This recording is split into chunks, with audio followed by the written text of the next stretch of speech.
Hey Denchbags, what's going on? It's LandonRemixes here, and welcome to my review of the debut album from the Dutch trio Yellowclaw. This one's called Blood for Mercy. Now, regardless of how much I liked or disliked Yellowclaw prior to this album, I was pretty hyped to hear, I'm always hyped to hear when new dance albums are coming out, and this one actually dropped the same day as the new Flosstradamus album, and I was pretty excited to review some more trap albums, especially after my Carnage review was a little bit successful. First of all, I'd like to just put out there that this album is a lot better than Carnage's album. Regardless, I'm never going to be a huge fan of trap music, and I'm going to be very critical of it because of certain natures that the albums give off, and usually they can't provide much interesting. But I think for the most part, this is probably, if you exclude Jack U, the best trap album of 2015, which is impressive. Yellowclaw's made it big, especially for their remix of Fancy by Iggy Azalea and Wizard by Martin Garrix and Jay Hardway. That's kind of how they got big in the EDM scene, I think, at least. I don't know their history extremely well. I just know they make some pretty kickin' trap music for the most part, usually being something I can enjoy. The album kicks off with Roller, which I really dig the vocals on this one.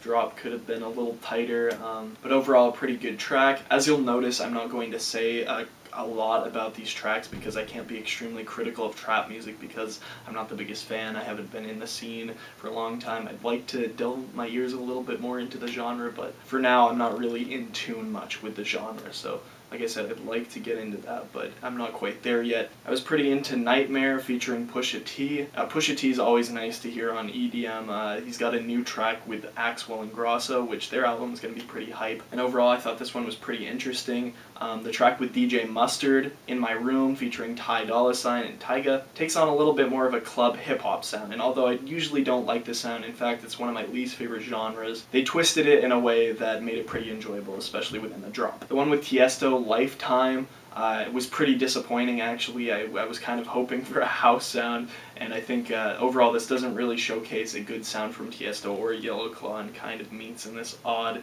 central spot where I don't think their sounds blend very well at all. Catch Me with Flux Pavilion, however, I think did go right where the one with Tiesto went wrong, showcasing both of their styles in a unique way that their productions blended well and overall just worked out in the end.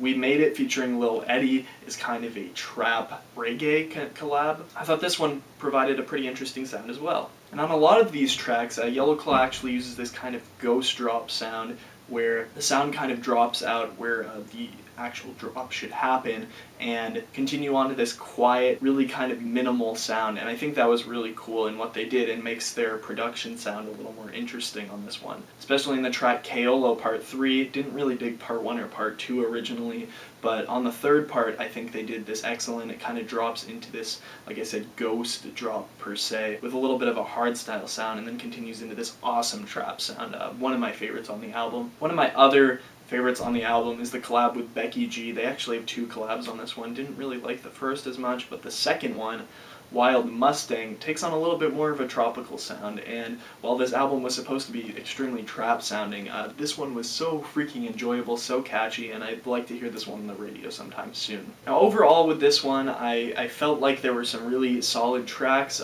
some really interesting sounds, but on the half, it's kind of scattered actually. There's about half of the album is just kind of material that I didn't really think pulled off anything interesting, and that's where I'm going to go hard and very critical on trap albums, is because it seems like such a generic genre to me, and I can't really stand it. Usually if you're going to make trap, you're going to have to make it interesting and catchy as well, and it's going to have to be a little more diverse. That's the same kind of way I am with drum and bass albums, and people are very critical of me being critical of drum and bass albums for that reason. Like I said, I'm going to expand my taste a little more, but for now I am going to be very critical of trap and drum and bass albums for those reasons. They're going to have to do a little bit more work than the other genres because of its kind of lackluster feel in my own ears. Like I said at the beginning of this review, one of my favorite trap albums of the year, other than Jack U's, if you consider that, that one was a little bit more diverse, which is why I liked it so much. I give it an 8.5. Such a freaking good album. And this one was pretty good as well.